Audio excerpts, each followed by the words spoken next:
I'm here with Ian Walker, who is Air New Zealand's GM for domestic. Kia ora, Ian, and thank you for joining me. Sure, Andrew. Great to be here. Yeah, good to chat to you. Obviously, there's a lot of interest in airline travel, and that most of us do it on a fairly regular basis. And every time I go to Napier Airport or Hawke's Bay Airport, it's crowded. And what is air traffic and business like for you in Hawke's Bay? Yes, it's a great question. We're really happy with how the Hawke's Bay region is going for us. We're very committed with our services to the region, and it's actually one of our busiest regions across New Zealand. We operate in the last 12 months, over 12,000 flights, so over 660,000 passengers in and out of the region. And so, been really impressed with how we're seeing that go. And that's been growing year on year as well. So we added about an extra 95,000 passengers flown in the last year. So it's been great to see that success for the region. And on average, how many flights go out to come into and go out of Hawke's Bay Airport? Every week it's about 140 for Auckland, then about 45, 44 Christchurch, and close to 60 for Wellington. So it adds up to quite a good number there that you add nearly about 250 a week. One question that I get asked all the time is, why can't I hop on a plane and fly from here to Tauranga, for example, without going through Auckland or even Wellington? Why is that the case? One of the reasons for that is our smallest aircraft is 50 seats. So for us to be able to operate a regular service, we need enough people flying that every day to fill 50 seats each way. And so when we look at opportunities like that, we would love to fly it, but there's just not enough passengers flying that to be able to cover the cost of flying that service. We do look towards opportunities like that in the future with our next generation aircraft, but that's still a little way off as we look at the technology and what that brings. And so our focus has been about, particularly as we recover from COVID, how do we rebuild the services to Auckland, Wellington, and Christchurch, and then look at opportunities from there. It does seem that a lot of the bottlenecks and delays and that do come from Auckland in particular, and that seems if it affects Auckland, it affects the whole network. Is that something you are concerned about, or how are you dealing with that? We have a real focus on our operational reliability and on-time performance. I'd say that the main reason for a delay or cancellation is unfortunately due to weather. And so we work closely of how we can mitigate around that or recover flights later on. But also anything in our control, how do we make sure that we make it the most reliable service? So as an example, we actually have 2 engineers that are based in the Hawke's Bay region, so that if we have any aircraft have any unforeseen issues, they're on hand and able to help get that aircraft back on track as quickly as possible. So you mentioned next generation planes and that. Well, tell us more about that. What is that? What is the future? What does the future look like? At the moment, we're exploring as we've talked about quite publicly in the media, a commercial demonstrator. We're looking to operate an electric aircraft that initially will be a cargo aircraft. And that's about us looking at what needs to be changed in a regulatory framework, but also able to handle these aircraft across the country. So that will initially be a demonstrator that we're close to finalising what route that will fly on. But that paves the way for us to look forwards towards what would a passenger aircraft look like? Would it be electric or would it be hydrogen? And what kind of technology that brings. And so, as you can probably appreciate, we're still in the very early stages of that technology, but we're very passionate about being on the forefront of that technology for eventually replacing our Q300 fleet. And how do we kind of bring up new opportunities of that of low emission aircraft?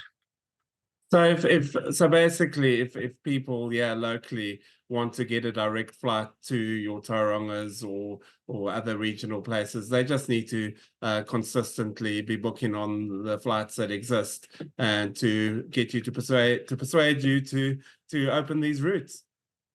The good news is that we work really closely with the airport and your community for hearing feedback of what routes could be an opportunity for us. And so actually, I was just down recently in Hawke's Bay for the 60th anniversary of the airport and the Art Deco Festival, and having good conversations about how do we grow demand for the region, because we see it as a win-win, that if we can grow visitors to the region, we can also grow flights as well. And so we see it as a real partnership opportunity to work with the region to grow that.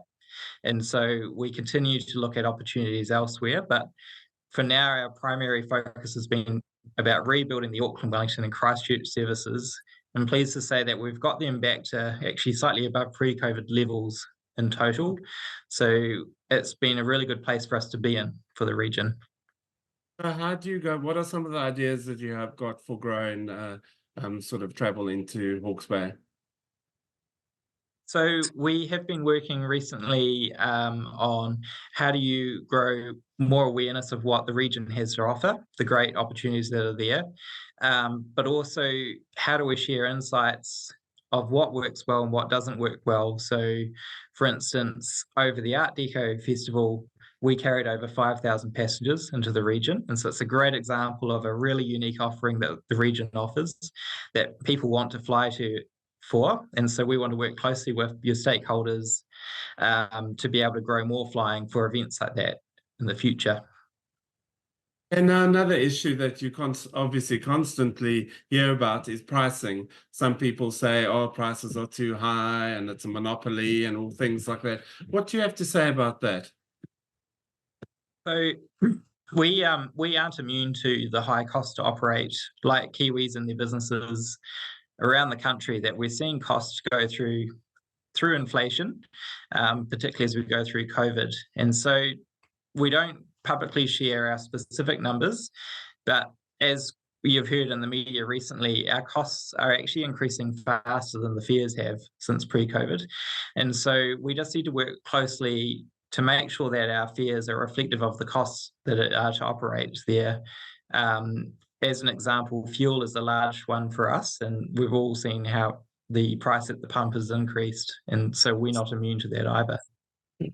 So if I wanted to book a holiday and that, or if I had to book business, what are some of your tips you would give me about ensuring that I get the lowest possible price?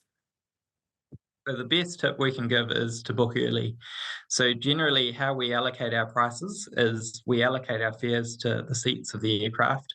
So the lowest fares go to the first seat sold on the aircraft, and the last seat sold go to the higher airfares, with the intention that the average of those fares sold cover the cost of the flight. And so my best recommendation is, if you are able to plan early, I know that's not always possible, but to book early and you'll get the best deal. Now, you, as Air New Zealand, have been through it all. You've had competition on this route. You've been a monopoly in that. What do you say about competition in that? Are you happy to have competition? Is it a route that has enough for competition? We absolutely welcome competition on the route. We're very open to that. Acknowledging that Jetstar used to operate on the route. Yeah. I think if you look at their past announcements of why they exited, sadly, they weren't able to make a profit on the route. And so that highlights why we just have to make sure that our fares are reflective of the cost to operate, that we cover the cost of flying, which are unfortunately high. But I would comment as well that we really welcome other operators on routes. As you may know, we operated a service between the Hawke's Bay region and Tairāwhiti post the cyclone, and we're really passionate of supporting that route. Unfortunately, as time went on, we weren't able to continue that service with a 50-seater aircraft, but really pleasing to see that you've got another operator flying on that route, and we really welcome them flying on there because we think that's a really good help for the regions. And what's your commitment to Hawke's Bay region going forward as Air New Zealand? We're incredibly committed. we're no questions we're there with the region. We want to work in partnership of future opportunities together.